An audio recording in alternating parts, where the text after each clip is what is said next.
നമസ്കാരം പ്രിയ പ്രേക്ഷകരെ, ലേറ്റ് എഡിഷനിലേക്ക് സ്വാഗതം. കണ്ണൂർ പയ്യന്നൂരിനടുത്ത് ഏറ്റുകുടുക്കയിൽ ബൂത്ത് ലെവൽ ഓഫീസറെ ജീവനൊടുക്കിയ നിലയിൽ നിന്ന് കണ്ടെത്തി. SIR ജോലി സമ്മർദ്ദത്തെ തുടർന്നാണ് പയ്യന്നൂർ മണ്ഡലം 18-ാം ബൂത്ത് BLO അനീഷ് ജോർജിന്റെ മരണമെന്ന് കുടുംബം ആരോപിച്ചു. ഇന്ന് രാവിലെ കുടുംബാംഗങ്ങളെ പള്ളിയിൽ കൊണ്ടാക്കി മടങ്ങിയെത്തിയ അനീഷ് ജോർജിനെ വീട്ടിനുള്ളിൽ തൂങ്ങി മരിച്ച നിലയിലാണ് പിന്നീട് കണ്ടെത്തിയത്. കുന്നരു AUP സ്കൂളിലെ പ്യൂണായ അനീഷ് ആദ്യമായാണ് ബൂത്ത് ലെവൽ ഓഫീസറാകുന്നത്. SIR ഫോമുകൾ വിതരണം ചെയ്യുന്നതും തിരിച്ചു വാങ്ങുന്നതുമായി ബന്ധപ്പെട്ട് കുറച്ചു ദിവസങ്ങളായി അനീഷ് മാനസിക സമ്മർദ്ദത്തിലായിരുന്നുവെന്ന് കുടുംബം പറഞ്ഞു. ഇന്നലെ രാത്രി 1 മണിക്കും വിഷമം പറഞ്ഞു. കുറേ ദിവസങ്ങളായി ഭയങ്കര ടെൻഷനായിട്ട് നടക്കുന്നുണ്ട്. അങ്ങനെ നടക്കുമ്പോൾ അത് ഇത്രത്തോളം എത്തുമെന്ന് ഞങ്ങളാരും പ്രതീക്ഷിച്ചില്ല. മുഖ്യ തെരഞ്ഞെടുപ്പ് ഓഫീസർ കളക്ടറോട് റിപ്പോർട്ട് തേടി. പയ്യന്നൂർ SP-യും പെരിങ്ങോം CI-യും അനീഷിന്റെ വീട്ടിലെത്തി. അനീഷ് മികച്ച രീതിയിൽ SIR ജോലികൾ ചെയ്തിരുന്നുവെന്നും വേഗം ജോലി തീർക്കാൻ ആവശ്യപ്പെട്ടിട്ടില്ലെന്നും കണ്ണൂർ ജില്ലാ കളക്ടർ പറഞ്ഞു. നമ്മുടെ ഭാഗത്തുനിന്ന് അങ്ങനെ ഒരു ഡയറക്ഷൻസും ടാർഗറ്റൊന്നും ഈ BLOക്ക് കൊടുത്തിട്ടില്ല. അത് മാത്രമല്ല, പയ്യന്നൂർ കോൺസ്റ്റിറ്റ്യുവൻസി പൊതുവെ നല്ല രീതിയിൽ ചെയ്യുന്ന ഈ ഉദ്യോഗസ്ഥൻ നല്ല രീതിയിൽ തന്നെ ചെയ്തുകൊണ്ടിരുന്ന ഉദ്യോഗസ്ഥനാണ്. അനീഷിന്റെ മൃതദേഹം പോസ്റ്റ്മോർട്ടത്തിന് ശേഷം വീട്ടിലെത്തിച്ചു. നാളെയാണ് സംസ്കാരം. 24 കണ്ണൂർ. കണ്ണൂരിൽ BLO അനീഷ് ജോർജ് ജീവനൊടുക്കിയത് SIR ജോലി സമ്മർദ്ദം കാരണമെന്ന ആരോപണം തള്ളി ജില്ലാ കളക്ടർ. അനീഷിന് ആരും സമ്മർദ്ദമുണ്ടാക്കിയിട്ടില്ലെന്ന് ജില്ലാ കളക്ടർ അരുൺ K. വിജയന്റെ വിശദീകരണം. അനീഷിന്റെ 22% ജോലി മാത്രമായിരുന്നു ബാക്കിയുണ്ടായിരുന്നതെന്നും ജില്ലാ കളക്ടർ വാർത്താക്കുറിപ്പിൽ പറഞ്ഞു. BLOയുടെ മരണത്തിൽ മുഖ്യ തെരഞ്ഞെടുപ്പ് ഓഫീസർ അനുശോചനം അറിയിച്ചു. വോട്ടർ പട്ടിക പരിഷ്കരണത്തിൽ BLOമാർക്ക് പ്രയാസം നേരിടരുതെന്ന് കമ്മീഷൻ ഉറപ്പുവരുത്തുന്നുണ്ടെന്നും മുഖ്യ തെരഞ്ഞെടുപ്പ് ഓഫീസർ അറിയിച്ചു.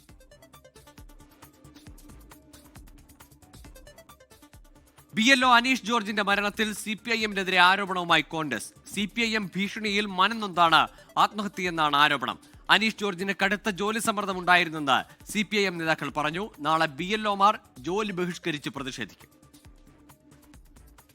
കോൺഗ്രസ് കണ്ണൂർ ജില്ലാ നേതാക്കളാണ് അനീഷ് ജോർജിന്റെ മരണത്തിൽ CPIM-നെതിരെ ആരോപണം ഉന്നയിച്ചത്. SIR നടപടികൾക്കായി കോൺഗ്രസിന്റെ ബൂത്ത് ലെവൽ ഏജന്റ് ഒപ്പം വരുന്നതിൽ അനീഷിനെ CPIM ഭീഷണിപ്പെടുത്തിയെന്ന് നേതാക്കൾ. അദ്ദേഹം നേരിട്ടത് വലിയ തരത്തിലുള്ള ഭീഷണിയാണ്. BLA എന്ന നിലയിൽ BLOവിൻ്റെ കൂടെ ഇനി വൈശാഖ് വരരുത് എന്ന് BLO ആവശ്യപ്പെട്ടിട്ടുണ്ട്. ഞാൻ എന്ത് ചെയ്യണമെന്നാണ്. ലഘുലേഖ വിതരണം ചെയ്യാനാണ് വൈശാഖ് കൂടെ പോകുന്നത് എന്നാണ് അദ്ദേഹം പറഞ്ഞത്. മരണത്തിൽ തെരഞ്ഞെടുപ്പ് കമ്മീഷനെതിരെ CPIM രംഗത്തെത്തി. അനീഷ് കടുത്ത ജോലി സമ്മർദ്ദത്തിലായിരുന്നു. നിരവധി BLOമാരുടെ മേൽ കടുത്ത സമ്മർദ്ദമുണ്ട്. അത് മേലുദ്യോഗസ്ഥന്മാർ തനതായി തീരുമാനിച്ചതല്ല. 2 ജോലി ഒരാൾ ചെയ്യേണ്ടി വരും. ഇനിയും അനീഷ് ജോർജുമാരെ കൊലയ്ക്ക് കൊടുക്കരുതെന്ന് CPI സംസ്ഥാന സെക്രട്ടറി ബിനോയ് വിശ്വം പറഞ്ഞു. തെരഞ്ഞെടുപ്പ് കമ്മീഷനാണ് മരണത്തിന് ഉത്തരവാദിയെന്ന് UDF നേതാക്കൾ ആരോപിച്ചു. ഗൗരവമായ അന്വേഷണം വേണമെന്ന് പ്രതിപക്ഷ നേതാവ് VD സതീശൻ. ഇതിനെക്കുറിച്ച് തെരഞ്ഞെടുപ്പ് കമ്മീഷനും സർക്കാരും ഗൗരവതരമായ ഒരു അന്വേഷണം നടത്തണം. കാരണം ആദ്യം വന്നിരിക്കുന്ന റിപ്പോർട്ട് അമിതമായ ജോലി ഭാരമാണെന്നാണ്. ഇത് അമിതമായ ജോലിയാണോ BLOമാർക്ക് കൊടുക്കുന്നതെന്ന് പരിശോധിക്കേണ്ടത് തെരഞ്ഞെടുപ്പ് കമ്മീഷനും സർക്കാരുമാണ്. സർക്കാരിൻ്റെ ആളുകളെ പ്രൊട്ടക്ട് ചെയ്യാനുള്ള ബാധ്യതയുണ്ട്. അതുകൊണ്ട് അതൊരു ഒറ്റപ്പെട്ട കേസായി പരിഗണിക്കാതെ ഗൗരവതരമായി അന്വേഷിക്കണം. നാളെ ജോലി ബഹിഷ്കരിച്ച് പ്രതിഷേധിക്കാനാണ് BLOമാരുടെ തീരുമാനം. സർക്കാർ ജീവനക്കാരുടെയും അധ്യാപകരുടെയും സംഘടനകളുടെ സംയുക്ത സമരസമിതിയുടേതാണ് തീരുമാനം. സംസ്ഥാന വ്യാപകമായി NGO അസോസിയേഷൻ പ്രതിഷേധ മാർച്ചും സംഘടിപ്പിക്കും. 24 കണ്ണൂർ. തദ്ദേശ തെരഞ്ഞെടുപ്പ് പ്രചാരണത്തിനിടെ RSS നേതൃത്വത്തെ പ്രതിക്കൂട്ടിലാക്കി തിരുവനന്തപുരത്ത് BJP സ്ഥാനാർത്ഥിയെ തീരുമാനിച്ച യുവതിയുടെ ആത്മഹത്യാശ്രമം. നെടുമങ്ങാട് നഗരസഭ പനക്കോട്ടല വാർഡിൽ മത്സരിക്കാൻ ധാരണയുണ്ടായിരുന്നെങ്കിലും RSS പ്രാദേശിക നേതൃത്വം ഇടപെട്ട് ഒഴിവാക്കിയെന്നാണ് ശാലിനി സനിലിന്റെ ആരോപണം. മഹിളാ മോർച്ച നോർത്ത് ജില്ലാ സെക്രട്ടറിയും BJPയുടെ സജീവ പ്രവർത്തകയുമാണ് ശാലിനി സനിൽ. മുൻപ് 2 തവണ BJPക്ക് വേണ്ടി മത്സരിച്ചിട്ടുമുണ്ട്. നെടുമങ്ങാട് പനക്കോട്ടല വാർഡിൽ മത്സരിക്കാമെന്ന ധാരണയുടെ പുറത്ത് പ്രവർത്തനങ്ങളും ആരംഭിച്ചിരുന്നു. BJP അന്തിമ സ്ഥാനാർത്ഥി പട്ടികയായില്ലെങ്കിലും RSS പ്രാദേശിക നേതൃത്വം ശാലിനിയെ തഴഞ്ഞ് മറ്റൊരാളെ മത്സരിപ്പിക്കാൻ തീരുമാനിച്ചതോടെയാണ് ശാലിനി മാനസിക വിഷമത്തിലായത്. ഇന്നലെ അർദ്ധരാത്രിയിൽ വീട്ടിൽ വെച്ച് കൈഞ്ഞരമ്പ് മുറിക്കുകയായിരുന്നു. ബന്ധുക്കൾ കണ്ടതിനാൽ ഉടൻ തന്നെ നെടുമങ്ങാട് ജില്ലാ ആശുപത്രിയിലേക്ക് മാറ്റി. നിലവിൽ അപകടനില തരണം ചെയ്ത് ശാലിനി ആശുപത്രി വിട്ടു. RSS പ്രാദേശിക നേതൃത്വത്തിന് താൽപര്യമുള്ള ആളെ സ്ഥാനാർത്ഥിയാക്കാൻ തനിക്കെതിരെ അപവാദ പ്രചരണങ്ങൾ നടത്തിയെന്നും വ്യക്തിഹത്യ താങ്ങാൻ കഴിഞ്ഞില്ലെന്നും ശാലിനി. സംഘടന പറഞ്ഞതിന്റെ പേരിൽ വേറെ 2 വാർഡുകളിലായിട്ട് മത്സരിച്ച ആളാണ്. പക്ഷെ ഇപ്പോൾ പാർട്ടി തന്നെ തീരുമാനിച്ച് എനിക്ക് എൻ്റെ സ്വന്തം സ്ഥലം തന്നതാണ്. അപ്പോൾ അവിടെ ഒരു രീതിയിൽ ഞാൻ ജയിച്ചു വരരുത് എന്നുള്ള രീതിയിൽ അവർ വൈരാഗ്യം തീർത്തതാണ്. പ്രചരണം നടത്താൻ പറ്റാത്ത രീതിയിൽ അവർ ഈ പറഞ്ഞ വ്യക്തികൾ വാർഡിൽ പല ഭാഗത്തും എന്നെപ്പറ്റി വളരെ മോശമായിട്ടുള്ള രീതിയിൽ പല കാര്യങ്ങളും പ്രചരിപ്പിക്കുന്നുണ്ട്. ഔദ്യോഗിക സ്ഥാനാർത്ഥി പ്രഖ്യാപനമായില്ലെങ്കിലും ഇന്ന് രാവിലെ മുതൽ വാർഡിൽ മറ്റൊരാൾ പ്രചാരണ പരിപാടികളുമായി സജീവമായിട്ടുണ്ട്. നെടുമങ്ങാട് നഗരസഭയിലെ 42 വാർഡുകളിൽ 7 BJP സ്ഥാനാർത്ഥികളെ പ്രഖ്യാപിച്ചിട്ടില്ല. പനക്കോട്ടല വാർഡിൽ 3 പേരുകൾ ഉയർന്നു വന്നിട്ടുണ്ടെന്നും ചില അഭിപ്രായ വ്യത്യാസങ്ങളുടെ പേരിൽ വിശദമായ കൂടിയാലോചനകൾക്ക് ശേഷം സ്ഥാനാർത്ഥിയെ പ്രഖ്യാപിക്കുമെന്നും BJP നേതൃത്വം വിശദീകരിക്കുന്നു. 24 തിരുവനന്തപുരം. തിരഞ്ഞെടുപ്പിൽ സീറ്റ് നിഷേധിച്ചതിൽ മനംനൊന്ത് തിരുവനന്തപുരത്ത് ജീവനൊടുക്കിയ RSS പ്രവർത്തകൻ ആനന്ദ് കെ തമ്പിയുടെ ശബ്ദ സംഭാഷണം പുറത്ത്. RSS BJP നേതൃത്വത്തെ കുറ്റപ്പെടുത്തുന്നതാണ് സുഹൃത്തുമായുള്ള സംഭാഷണം. മനസ്സും ശരീരവും പണവുമെല്ലാം സംഘടനയ്ക്ക് നൽകിയിട്ടും തന്നെ ഒഴിവാക്കിയെന്ന് സുഹൃത്തിനോട് ആനന്ദ് പറയുന്നു. എന്റെ പണം, ശരീരം, എന്റെ മനസ്സ് ഇതെല്ലാം ഞാൻ സംഘടനയ്ക്ക് കൊടുത്തില്ലേ. എന്റെ സമയം എല്ലാം ഞാൻ കൊടുത്തിട്ടുണ്ട്. എന്നെ തിരിച്ചിന്റെ അടുത്ത് ഈ പരിപാടി കാണിക്കുമ്പോഴേ ചുമ്മാ അത് 4 മടക്കി പോക്കറ്റ് വെച്ചിട്ട് വീട്ടിൽ പോയിരിക്കുക എന്നെ കൊണ്ട് പറ്റൂല. ആനന്ദ് കെ തമ്പി സുഹൃത്തുമായി നടത്തിയ സംഭാഷണമാണിത്. RSS BJP നേതൃത്വത്തെ സംഭാഷണത്തിൽ ആനന്ദ കുറ്റപ്പെടുത്തുന്നു. BJPയുമായി ഇടഞ്ഞ ആനന്ദ CPIMൽ ചേർന്ന് പ്രവർത്തിക്കാൻ ആഗ്രഹം പ്രകടിപ്പിച്ചിരുന്നുവെന്നും പിന്നീട് തീരുമാനം മാറ്റിയെന്നുമാണ് തൃക്കണ്ണാപുരത്തെ ഇടതു സ്ഥാനാർത്ഥി അജിന്റെ വെളിപ്പെടുത്തൽ. BJP RSS നേതൃത്വമായി ആനന്ദ് തെറ്റിപ്പിരിക്കുകയും ഞങ്ങളുടെ പാർട്ടിയുടെ ബ്രാഞ്ച് സെക്രട്ടറിയെയും അവിടുത്തെ പാർട്ടി സഹാക്കളെ സമീപിച്ചുകൊണ്ട് ഈ പാർട്ടിയിൽ നിന്ന് പ്രവർത്തിക്കാൻ താല്പര്യം പ്രകടിപ്പിക്കുകയും ചെയ്തു. മന്ത്രി വി ശിവൻകുട്ടി ആനന്ദ് കെ തമ്പിയുടെ വീട് സന്ദർശിച്ചു. ഉച്ചയോടെ പോസ്റ്റ്മോർട്ടം നടപടികൾക്ക് ശേഷം ആനന്ദിന്റെ മൃതദേഹം വീട്ടിലെത്തിച്ചു. പൊതുദർശനത്തിനു ശേഷം പുത്തൻകോട്ട ശ്മശാനത്തിൽ സംസ്കരിച്ചു. 24 തിരുവനന്തപുരം. മണിക്കൂറുകളുടെ വ്യത്യാസത്തിൽ തിരുവനന്തപുരത്തുണ്ടായ ആത്മഹത്യയിലും ആത്മഹത്യാശ്രമത്തിലും പ്രതിരോധത്തിലായി BJP RSS നേതൃത്വങ്ങൾ. സംഭവം രാഷ്ട്രീയ വിഷയമാക്കുകയാണ് CPIMും കോൺഗ്രസും. ജീവനൊടുക്കിയ ആനന്ദ് കെ തമ്പിക്കെതിരെ അധിക്ഷേപ പരാമർശവുമായി BJP സംസ്ഥാന വൈസ് പ്രസിഡന്റ് B ഗോപാലകൃഷ്ണൻ രംഗത്തെത്തി. പുതിയ അധ്യക്ഷൻ വന്നതിന് ശേഷം BJPയിൽ നടക്കുന്നത് അസാധാരണ സംഭവങ്ങളെന്ന് കോൺഗ്രസ് നേതാവ് രമേശ് ചെന്നിത്തല. ഒരു രാഷ്ട്രീയ പാർട്ടിയിൽ നടക്കാത്ത സംഭവങ്ങളാണ് രാജീവ് ചന്ദ്രശേഖർ വന്ന ശേഷം ഇപ്പോൾ BJPയിൽ നടന്നുകൊണ്ടിരിക്കുന്നത്. BJP സംസ്ഥാന അധ്യക്ഷൻ രാജീവ് ചന്ദ്രശേഖറിനെതിരെ മന്ത്രി വി ശിവൻകുട്ടി. RSSലും BJPയിലും പ്രവർത്തിച്ചു കൊണ്ടിരുന്നവരെ മാറ്റി വിവിധ രംഗങ്ങളിൽ പ്രവർത്തിക്കുന്ന മാഫിയ സംഘങ്ങളെയാണ് സ്ഥാനാർത്ഥികളായി മഹാഭൂരിപക്ഷം നിശ്ചയിച്ചിരിക്കുന്നത്. അതിന്റെ പൊട്ടിത്തെറിയാണ് ഉണ്ടായിരിക്കുന്നത്. ആനന്ദ് കഴിഞ്ഞ ദിവസം ശിവസേനയിൽ അംഗത്വമെടുത്തെന്നും ആത്മഹത്യയിൽ രാഷ്ട്രീയം കലർത്തരുതെന്നും BJP സംസ്ഥാന അധ്യക്ഷൻ രാജീവ് ചന്ദ്രശേഖർ. പുള്ളി ഉദ്ധവ് താക്കറേന്റെ ശിവസേനയുടെ ഒരു ഭാഗമായി എന്നാണ് ഞങ്ങൾ കിട്ടിയ ഇൻഫർമേഷൻ. തൃക്കണ്ണാപുരത്ത് ആത്മഹത്യ ചെയ്ത Anand K Thampi BJP RSS പ്രവർത്തകനല്ലെന്ന് തെളിയിക്കാനുള്ള നീക്കം പൊളിഞ്ഞതോടെ അധിക്ഷേപവുമായി BJP സംസ്ഥാന ഉപാധ്യക്ഷൻ തന്നെ രംഗത്തെത്തി. ഇതൊക്കെ വ്യക്തിപരമായിട്ടുള്ള ചില മാനസിക വിഭ്രാന്തിയുടെ അടിസ്ഥാനത്തിൽ ഉണ്ടാവുന്നതാണ്. അത് അന്വേഷിക്കണം, അത്രയേ ഉള്ളൂ. ജനാധിപത്യ രീതിയിൽ പ്രവർത്തിക്കുന്ന സംഘടനയല്ല BJP എന്ന് CPIM general secretary MA baby കുറ്റപ്പെടുത്തി. 24 തിരുവനന്തപുരം. ചെങ്കോട്ട സ്ഫോടന കേസിൽ മുഖ്യപ്രതി ഡോക്ടർ ഉമർ നബിയുമായി ചേർന്ന് ഗൂഢാലോചന നടത്തിയ കശ്മീർ സ്വദേശി അറസ്റ്റിൽ. അമീർ റാഷിദ് അലിയെയാണ് ഡൽഹിയിൽ വെച്ച് NIA പിടികൂടിയത്. സ്ഫോടനത്തിന് ഉപയോഗിച്ച ഹ്യുണ്ടായി i20 കാർ രജിസ്റ്റർ ചെയ്തിട്ടുള്ളത് അമീറിന്റെ പേരിലാണ്. ഡോക്ടർ ഉമർ നബിയുമായി അടുത്ത ബന്ധമുണ്ടായിരുന്ന ആളാണ് അമീർ അലി. സ്ഫോടനത്തിൽ കൂടുതൽ ആളുകളുടെ പങ്ക് കണ്ടെത്താനായി NIA അന്വേഷണം വിപുലീകരിക്കുന്നതിനിടെയാണ് നിർണായക അറസ്റ്റ്. ഉമർ നബിയുടെ പേരിലുള്ള മറ്റൊരു കാറും അന്വേഷണ ഏജൻസി കണ്ടെത്തി. ബോംബുണ്ടാക്കാൻ വിദഗ്ധനാണ് ഉമർ നബിയെന്നും അന്വേഷണ സംഘം വ്യക്തമാക്കി. ഫരീദാബാദിൽ നിന്ന് കണ്ടെത്തിയ ചുവന്ന എക്കോസ്പോർട്ട് കാറിലാണ് ഇയാൾ അമോണിയം നൈട്രേറ്റ് അടക്കമുള്ള രാസവസ്തുക്കൾ കടത്തിയത്. കേസിൽ ഹരിയാനയിൽ നിന്നും കശ്മീരിൽ നിന്നും കൂടുതൽ ഡോക്ടർമാർ ഉൾപ്പെടെയുള്ളവരെ കസ്റ്റഡിയിലെടുത്തിരുന്നു. വൈറ്റ് കോളർ ഭീകര സംഘവുമായി ബന്ധപ്പെട്ട ഹരിയാന സ്വദേശിനി ഡോക്ടർ പ്രിയങ്ക ശർമ്മയെയും കസ്റ്റഡിയിലെടുത്തിട്ടുണ്ട്. അനന്ത്നാഗ് മെഡിക്കൽ കോളേജിൽ ജോലി ചെയ്യുകയായിരുന്നു ഇവർ. അതിനിടെ ചെങ്കോട്ട കാർ സ്ഫോടനത്തിൽ ഉപയോഗിച്ചത് അമോണിയം നൈട്രേറ്റിന്റെയും TATPയുടെയും മിശ്രിതമെന്ന് ഫോറൻസിക് പരിശോധനാ റിപ്പോർട്ടിൽ വ്യക്തമായി. ഉമർ നബി ഹവാല ഇടപാടിലൂടെയും പണം സ്വരൂപിച്ചിരുന്നു. ഇതുമായി ബന്ധപ്പെട്ട് നിരവധി ഹവാല ഇടപാടുകാരെ ചോദ്യം ചെയ്യലിനായി കസ്റ്റഡിയിലെടുത്തിട്ടുണ്ട്. ഇയാൾ സോഷ്യൽ മീഡിയയിലൂടെ നിരവധി ആളുകളെ സ്വാധീനിക്കാൻ ശ്രമിച്ചിരുന്നതായും അന്വേഷണ സംഘം കണ്ടെത്തി. 24 ഡൽഹി. ശബരിമലയിൽ മണ്ഡല മകരവിളക്ക് തീർത്ഥാടനത്തിന് തുടക്കം. തീർത്ഥാടനത്തിനായി ശബരിമല നട തുറന്നു. Sabarimala മേൽശാന്തിയായി ED പ്രസാദും Malikappuram മേൽശാന്തിയായി MG മനുവും സ്ഥാനമേറ്റു.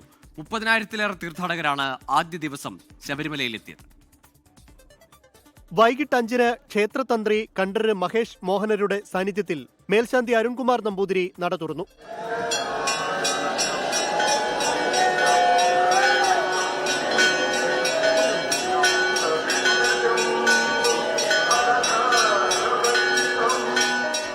പതിനെട്ടാം പടി കയറി ശ്രീകോവിലിൽ നിന്നുള്ള ദീപം കൊണ്ട് ആഴിയിൽ അഗ്നി പകർന്നു.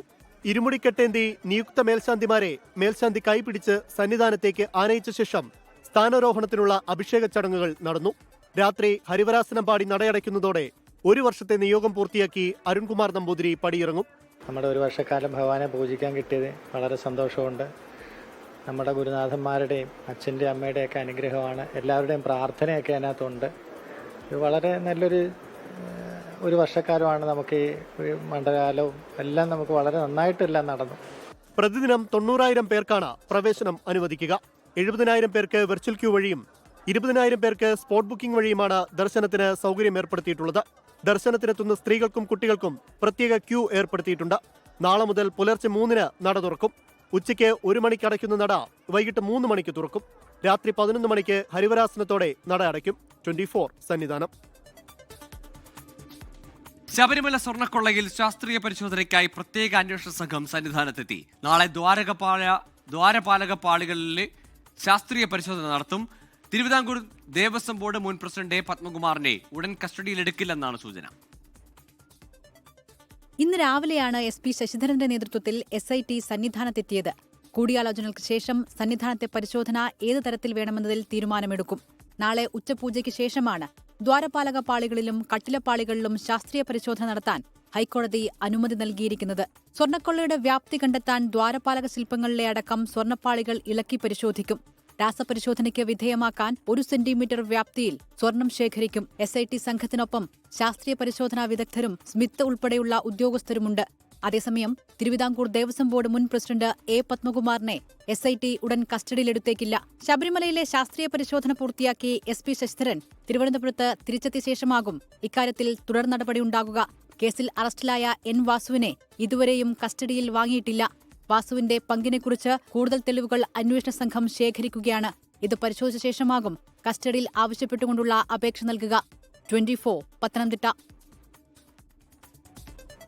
ദേവരഥ സംഗമത്തോടെ ഇത്തവണത്തെ കൽപ്പാത്തി രഥോത്സവത്തിന് തിരശ്ശീല. വൃശ്ചിക സദ്യയിൽ നടന്ന സംഗമം കാണാൻ ആയിരക്കണക്കിന് ആളുകളാണ് കൽപ്പാത്തിയിലേക്ക് ഒഴുകിയെത്തിയത്.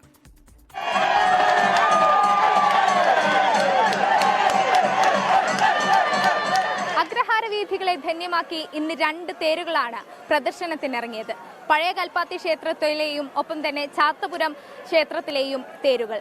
എന്തായാലും രാവിലെ മുതൽ തന്നെ വലിയ തിരക്കാണ് കൽപ്പാത്തിയുടെ വീഥികളിൽ ഇന്ന് അനുഭവപ്പെട്ടത്. 10 നാൾ നീണ്ട കൽപ്പാത്തി രഥോത്സവത്തിൽ അവസാന ദിനമായ ഇന്നും രാവിലെ മുതൽ തന്നെ ദേവരഥങ്ങൾ അഗ്രഹാര വീഥികളിൽ പ്രദക്ഷിണം നടത്തി. വാദ്യമേളങ്ങളുടെ അകമ്പടിയോടെയായിരുന്നു രഥങ്ങളുടെ പ്രയാണം.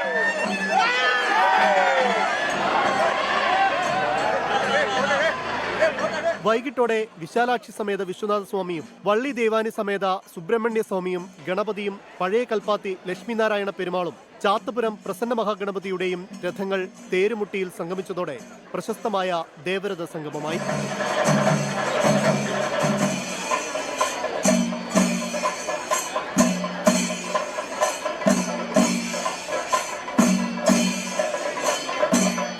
രാവിലെ മുതൽ പാലക്കാട്ടുകാരുടെയും ഇതര ജില്ലകളിൽ നിന്നുള്ളവരുടെയും വന്നൊഴുക്കാണ് അഗ്രഹാര വീതിയിലുണ്ടായത്. കൊച്ചിയിൽ നിന്നാണ്, പെരുമ്പാവൂരിൽ നിന്നാണ് വന്നേക്കുന്നത്. നമ്മൾ രഥം വലിക്കാൻ വേണ്ടി നോക്കിയത്, പക്ഷേ ഒരു രക്ഷയില്ല, ഭയങ്കര തിരക്കാണ്. എല്ലാ വർഷം വരാറുണ്ട്. തിരൂരിൽ നിന്ന് ഇപ്പോൾ ഇന്ന് ഭഗവാനെ കാണാനായിട്ട് വന്നതാണ്. സന്തോഷം, വളരെ വളരെ സന്തോഷം. വിസ്മയിപ്പിക്കുന്ന കാഴ്ചകളാണ് നമുക്ക് കാണാൻ കഴിയുന്നത്. ഇൻസ്റ്റയിൽ കണ്ടായിരുന്നു, അപ്പോൾ നല്ല അടിപൊളിയായിട്ടുണ്ട്. നല്ല എക്സ്പീരിയൻസ്. ജീവിതത്തിൽ ഒരിക്കലെങ്കിലും കാണാൻ വേണ്ടിയിട്ട് ലോകത്തിലുള്ള എല്ലാ ജനങ്ങളും കൊതിക്കുന്ന ഒരു രഥോത്സവമാണ് കൽപ്പാത്തി രഥോത്സവം. നാളെ രാവിലെയാണ് രഥോത്സവത്തിന് കുണ്ടമ്പലത്തിൽ ഔദ്യോഗികമായി കൊടിയിറങ്ങുക. ദേവരഥ സംഗമവും കഴിഞ്ഞു. ഇനി വിശ്വാസികൾ മടങ്ങുന്നത് പലരും വീടുകളിലേക്കല്ല, പല രാജ്യങ്ങളിലേക്ക്. ഇനി അടുത്ത രഥോത്സവ കാലത്തിനായുള്ള കാത്തിരിപ്പിനാണ്. ആയിഷത്തുൽ ഷംനയ്ക്കും രാജീവിനൊപ്പം നിഖിൽ പ്രമേഷ്, 24 പാലക്കാട്. ഇനി ചില വാർത്തകൾ ചുരുക്കത്തിൽ. CPI വിട്ട പത്തനംതിട്ട ജില്ലാ പഞ്ചായത്ത് അംഗം ശ്രീനാദേവി കുഞ്ഞമ്മ കോൺഗ്രസിലേക്ക്. നാളെ KPCC ആസ്ഥാനത്തെത്തി അംഗത്വം സ്വീകരിക്കും. AISF നേതാവ് നിമിഷ രാജുവിനെ എറണാകുളം പറവൂർ ബ്ലോക്ക് പഞ്ചായത്തിലേക്ക് മത്സരിപ്പിക്കും. SFI മുൻ സംസ്ഥാന പ്രസിഡന്റ് PM ആർഷയ്ക്കെതിരെ പരാതി നൽകിയ നിമിഷ രാജുവിനെ SFIയുടെ എതിർപ്പ് മറികടന്നാണ് മത്സരത്തിനിറക്കുക. വയനാട് കൽപ്പറ്റ പെരുന്തട്ടയിൽ വീണ്ടും പുലിയുടെ സാന്നിധ്യം. എസ്റ്റേറ്റിലെ പഴയ ക്വാറിക്ക് സമീപമാണ് 2 പുലികളും 2 കുട്ടികളെയും കണ്ടതെന്ന് നാട്ടുകാർ. മൂന്നാറിൽ തെരുവുനായ ശല്യം അതിരൂക്ഷം. നായ്ക്കൾ കൂട്ടത്തോടെ മൂന്നാർ ടൗണിൽ ചുറ്റിത്തിരിയുന്നു. തെരുവുനായ ശല്യം പരിഹരിക്കാൻ യാതൊരു നടപടിയും നിലവിലില്ലെന്ന് പഞ്ചായത്തിന്റെ വിശദീകരണം. കാസർഗോഡ് കുമ്പള മുട്ടത്ത് ദേശീയപാതയിലെ വാഹനാപകടത്തിൽ ഒരാൾ മരിച്ചു. 2 പേർക്ക് ഗുരുതര പരിക്ക്. ജീപ്പിന് പിന്നിൽ കാർ ഇടിച്ചാണ് അപകടം. ബീഹാറിൽ സർക്കാർ രൂപീകരണത്തിനായി NDAയിൽ തിരക്കിട്ട ചർച്ചകൾ. മുഖ്യമന്ത്രി സ്ഥാനത്ത് നിതീഷ് കുമാർ തുടരും. ഉപമുഖ്യമന്ത്രി പദവും സുപ്രധാന വകുപ്പുകളും ആവശ്യപ്പെടാനാണ് BJPയുടെ നീക്കം. നാളെ NDA നിയമസഭാ കക്ഷി യോഗം ചേരും. മന്ത്രിസ്ഥാനങ്ങൾ വീതം വയ്ക്കുന്നതുമായി ബന്ധപ്പെട്ടാണ് നിലവിൽ പട്നയിലെ ചർച്ചകൾ. കൂടുതൽ സീറ്റുകൾ നേടിയ BJP ഉപമുഖ്യമന്ത്രി പദവും ക്യാബിനറ്റിലെ സുപ്രധാന വകുപ്പുകളും ആവശ്യപ്പെട്ടേക്കും. പുതിയ മന്ത്രിസഭയിൽ JDUവിന്റെ 10 മുതൽ 14 മന്ത്രിമാരും BJP വനിതാ പ്രാതിനിധ്യം ഉറപ്പാക്കി 15 മന്ത്രിമാരും LJPക്ക് 3-ഉം HAMന്റെയും ഉപേന്ദ്ര കുഷ്വാഹയുടെയും ഓരോ മന്ത്രിമാരും ഉണ്ടാകുമെന്നാണ് വിവരം. നാളെ NDA നിയമസഭാ കക്ഷിയോഗം ചേർന്ന ശേഷം പ്രഖ്യാപനമുണ്ടാകും. പ്രധാനമന്ത്രി നരേന്ദ്രമോദിയുടെ സൗകര്യം കൂടി കണക്കിലെടുത്തായിരിക്കും സത്യപ്രതിജ്ഞാ തീയതി തീരുമാനിക്കുക. നിലവിൽ ഗാന്ധി മൈതാനിൽ വലിയ ആഘോഷത്തോടെ സത്യപ്രതിജ്ഞാ ചടങ്ങുകൾ നടത്താനാണ് NDA തീരുമാനിച്ചിരിക്കുന്നത്. അതിനിടെ ബീഹാർ ഫലം എല്ലാവരും ആത്മപരിശോധന നടത്തണമെന്ന് CPIM general secretary MA baby പ്രതികരിച്ചു. ആത്മപരിശോധന നടത്തേണ്ട ഒരു തിരഞ്ഞെടുപ്പ് ഫലമാണ്. ഓരോ പാർട്ടിയും പരിശോധിക്കണം. മഹാഗഠബന്ധൻ അതിൻ്റെ പ്രവർത്തനങ്ങളെല്ലാം കാര്യക്ഷമമായിട്ട് തന്നെയാണോ മുന്നോട്ട് കൊണ്ടുപോയത് എന്നുള്ള കാര്യം പരിശോധിക്കണം. തെരഞ്ഞെടുപ്പ് പരാജയത്തെ ചൊല്ലി ലാലു പ്രസാദ് യാദവിന്റെ കുടുംബത്തിലെ കലഹം രൂക്ഷമായി. തന്നെ പോലൊരു മകളോ സഹോദരിയോ ഒരു വീട്ടിലും ജനിക്കാതിരിക്കട്ടെ എന്ന് ലാലുവിന്റെ മകൾ രോഹിണി ആചാര്യ വിമർശിച്ചു. ലാലു പ്രസാദ് യാദവിന്റെ കുടുംബകലഹത്തെ BJPയും രാഷ്ട്രീയ ആയുധമാക്കി. 24 ഡൽഹി. തെരഞ്ഞെടുപ്പ് ചൂടിൽ കേരളം.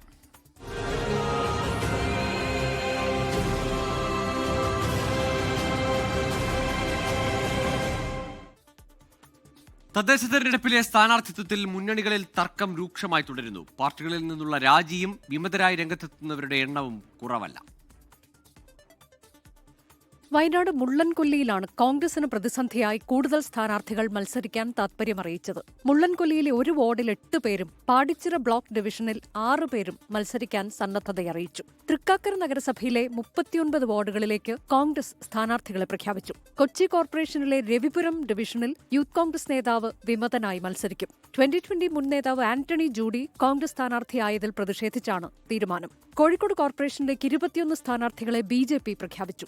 ജില്ലാ പഞ്ചായത്തിലേക്ക് യുവമോർച്ച നേതാവ് K ഗണേശൻ മത്സരിക്കും. NDAയിലെ ഭിന്നതയെ തുടർന്ന് കോഴിക്കോട് കോർപ്പറേഷനിലെ 12 സീറ്റുകളിൽ കേരള കാമരാജ് കോൺഗ്രസ് ഒറ്റയ്ക്ക് മത്സരിക്കും. തിരുവമ്പാടി പഞ്ചായത്തിൽ ലീഗ് വിമതർ LDF സ്ഥാനാർത്ഥികളാകും. തിരുവമ്പാടി ടൗൺ, അമ്പലപ്പാറ എന്നീ വാർഡുകളിലും കൊടുവള്ളി ബ്ലോക്ക് പഞ്ചായത്തിലെ തിരുവമ്പാടി ഡിവിഷനിലുമാണ് ലീഗ് വിമതർ മത്സരിക്കുക. മലപ്പുറം കോട്ടയ്ക്കൽ നഗരസഭയിലെ UDF തർക്കത്തിന് പരിഹാരമായി. ലീഗ് വിമത സ്ഥാനാർത്ഥി മങ്ങാടൻ അബ്ദു കൈപ്പത്തി ചിഹ്നത്തിൽ മത്സരിക്കും. കോൺഗ്രസിന് UDF അനുവദിച്ച സീറ്റിൽ ലീഗ് പ്രതിനിധിയായ മങ്ങാടൻ അബ്ദു വിമതനായി മത്സരിക്കുന്നതിലായിരുന്നു തർക്കം. CPIയിലുണ്ടായ ഭിന്നതയെ തുടർന്ന് തൃശൂർ കൊണ്ടാഴി ഗ്രാമപഞ്ചായത്ത് മുൻ വൈസ് പ്രസിഡന്റ് PR വിശ്വനാഥൻ സ്വതന്ത്ര സ്ഥാനാർത്ഥിയായി മത്സരിക്കും. News desk 24. കൊല്ലം നഗരഹൃദയത്തിൽ ആഭിചാര കേന്ദ്രത്തിന്റെ മറവിൽ തട്ടിപ്പ് നടത്തിയ ഷിനുസ്വാമി എന്ന ഷിനു മുരളീധരനെതിരെ കൂടുതൽ വെളിപ്പെടുത്തലുകൾ. കൊല്ലം മയ്യനാട് നിന്ന് ലക്ഷങ്ങൾ തട്ടിയെടുത്ത ശേഷം ഷിനു നാടുവിടുകയായിരുന്നുവെന്ന് ഒപ്പമുണ്ടായിരുന്ന ട്രാൻസ്ജെൻഡർ യുവതി 24നോട് പറഞ്ഞു. സ്വകാര്യ ബസ് ഡ്രൈവറിൽ നിന്ന് മന്ത്രവാദിയിലേക്കുള്ള ഷിനു മുരളീധരന്റെ വളർച്ച വളരെ വേഗത്തിലായിരുന്നു. കൊല്ലം കൊട്ടിയം റൂട്ടിൽ ബസ് ഓടിക്കുകയും പിന്നീട് ഡ്രൈവിംഗ് പരിശീലകനായി മാറുകയും ചെയ്ത ഷിനു മുരളീധരൻ എന്ന അപ്പു കാക്കി ഊരിവെച്ച് കാഷായമെടുത്തത് പണം സമ്പാദിക്കാനും സ്ത്രീകളെ വശത്താക്കാനുമാണ്.